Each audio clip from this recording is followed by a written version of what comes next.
Hello friends, this is Gaurav Laat, your big bull coach. So जारी रखते हैं हमारा डेली सीरीज़, आपका मार्केट का डेली डोज। आज के लिए यानी 20 जुलाई 2026 के लिए, that is the 20th of July 2026, that is Monday. So इस नए हफ्ते का पहला ट्रेडिंग सेशन था। तो निफ्टी जो है वो आज 96 पॉइंट्स गिरकर 24,238 पर बंद हुआ। That is Nifty was down 96 points, closing at 24,238.5। और वही बैंक निफ्टी की बात करें तो वो 576 पॉइंट्स गिरकर 57,945 पर बंद हुआ। That is bank Nifty close down 576 points, closing at 57,945। So देखिए, बाजार आज खुला तो एकदम गिर के ही था। तो प्री ओपनिंग वॉज इंडिकेटिंग कि निफ्टी जो है वो लगभग 144 पॉइंट्स गिर के खुलेगा, और ऐसा ही हुआ। तो देखिए, गिफ्ट निफ्टी आज सुबह से गिरा हुआ ही था 100 पॉइंट से ज़्यादा। तो उसका मेन कारण ये था कि ओवर द वीकेंड काफ़ी सारे नतीजे आए, स्पेशली बैंक्स के जितने भी जो टॉप 4 बैंक्स हैं उन्होंने एक साथ 18 तारीख को ही अपने नतीजे दिए। That is HDFC bank, ICICI bank, axis bank and Kotak bank, चारों के चारों। तो पता नहीं गजब फिक्स्ड मैच था इनका कि नहीं हमको एक ही दिन में सारा देना है, बिकॉज सबको लगता है कि नहीं हम पहले लीड करेंगे रिजल्ट्स के मामले में। तो वही वाली बात है कि नॉर्मली क्या होता था, HDFC बैंक के ही नंबर्स सबसे पहले आते थे। तो HDFC बैंक तो जो वो है वो सेक्टर का लीडर बन जाता था। सो मे बी वो एक कारण होगा कि कोई अब अपॉर्चुनिटी मिस नहीं करना चाहता है मीडिया लाइमलाइट का भी। सो देखिए, ICICI बैंक को छोड़ के बाकी जो 3 नतीजे थे, HDFC बैंक हो या कोटक बैंक हो या एक्सिस बैंक हो, तीनों के नतीजे देखिए इन लाइन थे, पर कहीं ना कहीं एक्सपेक्टेशन को मिस कर रहे थे। HDFC बैंक का जो नंबर्स था वो जस्ट 19,000 करोड़ के ऊपर था net profit.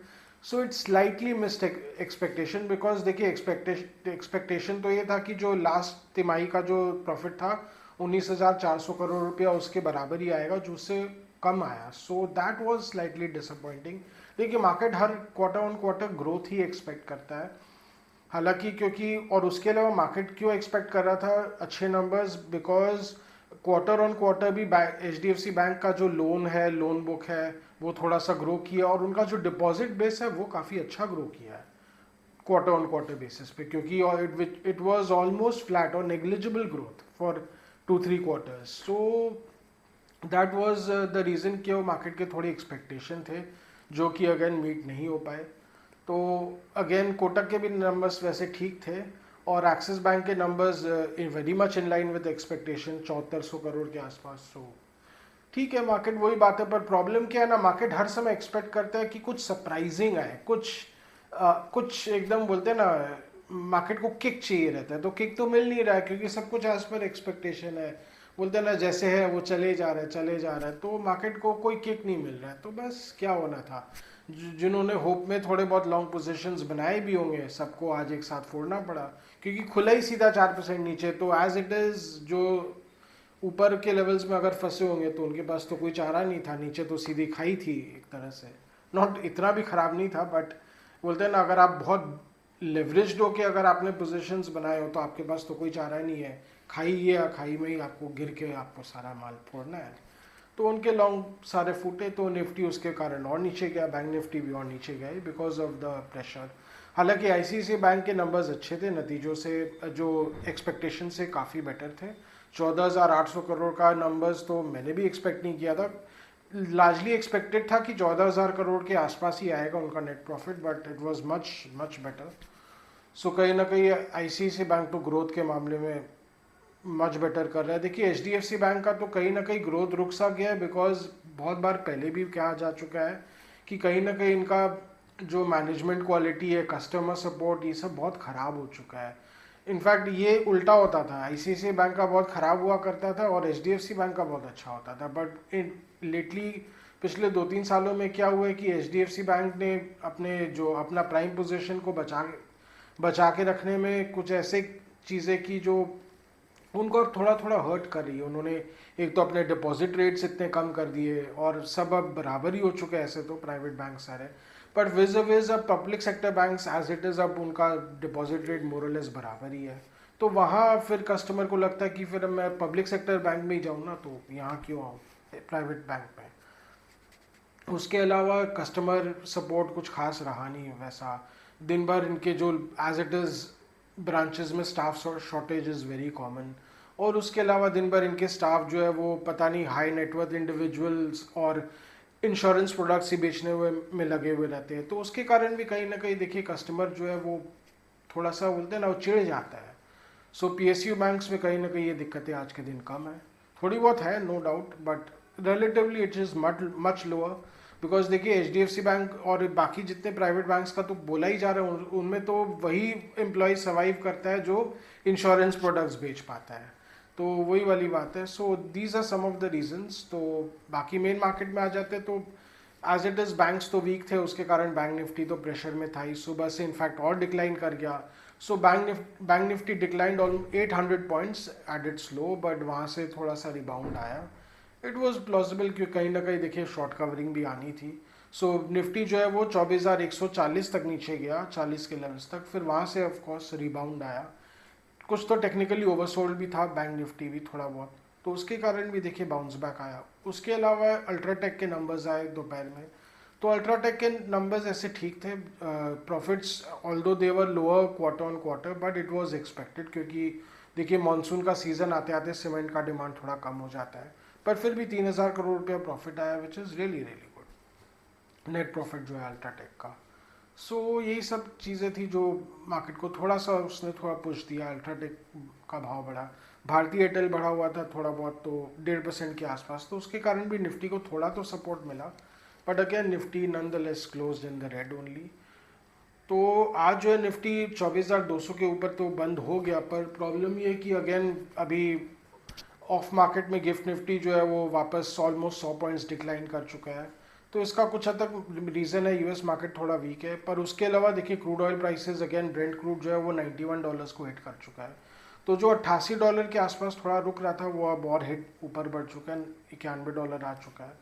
That is again not good for Indian markets. Indian markets के लिए तो देखिए इंडियन ऑयल रिफाइनरीज के लिए अच्छा नहीं है। वापस अगर $100 के आसपास आ जाता है सॉरी, तो देखिए ऑफकोर्स इंडियन इकोनॉमी के लिए अच्छा नहीं है, फिर से प्रेशर आएगा गवर्नमेंट पे प्राइस हाइक करने का। तो ऑलरेडी 7.5-8 रुपये के जो बढ़ाए गए हैं उसके कारण देखिए इन्फ्लेशन पे इम्पैक्ट आया है। इंडिया का जो लास्ट मंथ का inflation figures was around 4.4%, which is again not very good, because government का जो पॉलिसी है वो कहीं ना कहीं 3% के आसपास इन्फ्लेशन को मेंटेन करने का है। तो अगेन डर ये है कि अगर और तेल के दाम बढ़ाने अगर पड़ सकते हैं तो उसके कारण इन्फ्लेशन जो है 5% के ऊपर जा सकता है, और 5% के ऊपर इन्फ्लेशन जाना बिल्कुल अच्छा नहीं है, बिकॉज एज इट इज़ जो आरबीआई जो रेट है वो बहुत कम करके रखी है, 5.25% है।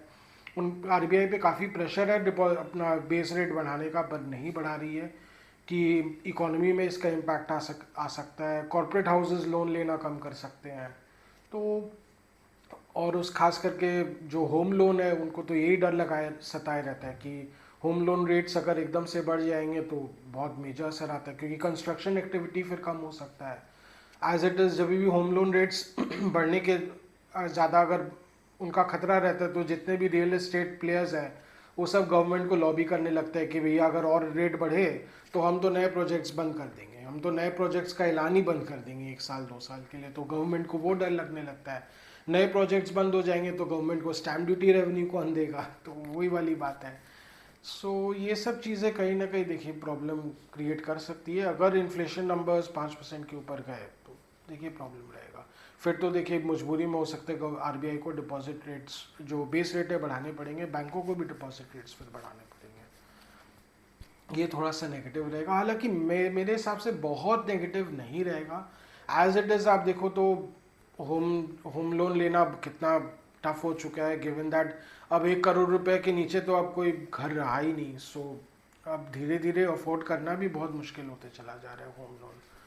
सो यही बात है। तो ये सब चीज़ें जो फंडामेंटली इम्पैक्ट कर सकती है। हाँ, मार्केट में निफ्टी के में अगर आए तो देखिए निफ्टी जो है कल 100 पॉइंट्स नीचे खुलेगा, तो मोस्ट लाइकली लो के आसपास ही खुलेगा आज का जो लो है। तो अगर कल के लो को तोड़ देता है निफ्टी तो अगेन टेक्निकली बहुत वीक हो जाएगा, क्योंकि कहीं ना कहीं देखिए बहुत ज़्यादा पॉजिटिव ट्रिगर्स है नहीं मार्केट में, यूएस मार्केट की तरफ से ऐसा कुछ ट्रिगर नहीं है। तेल के दाम as it is, US Iran tensions तो अभी बढ़ते ही जा रहे हैं। ओवर द वीकेंड काफ़ी again they had lot of exchange of fire over the weekend, US and Iran.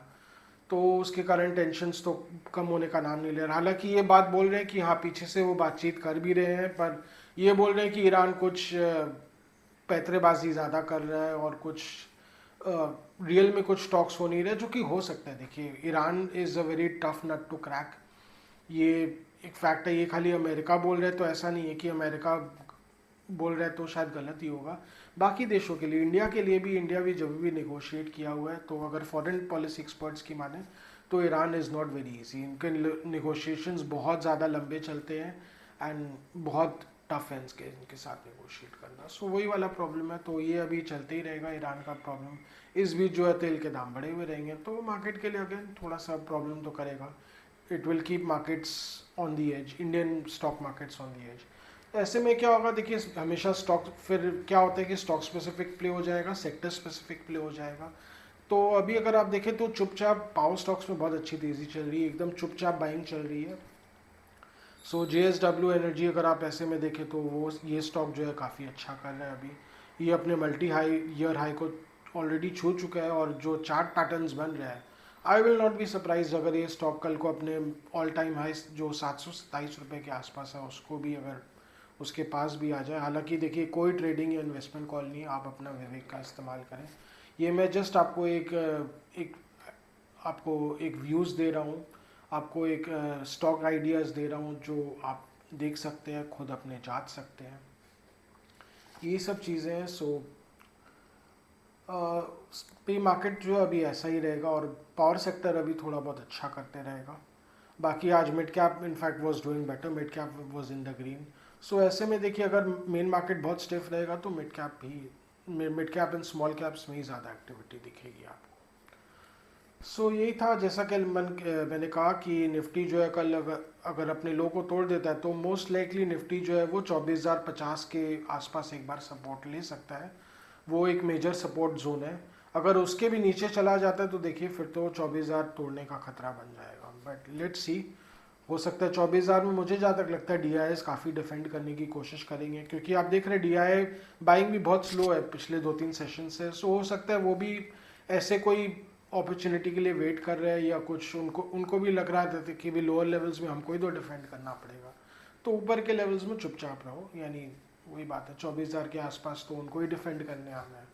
So most likely they will try their best to defend that level. अगर वो टूट जाता है तब तो देखिए टेक्निकली निफ्टी तो एक बार के लिए वीक हो ही जाएगा। मैंने पहले भी कहा है कि तब तो फिर 23,700 तक के घर खुल जाएंगे निफ्टी के लिए।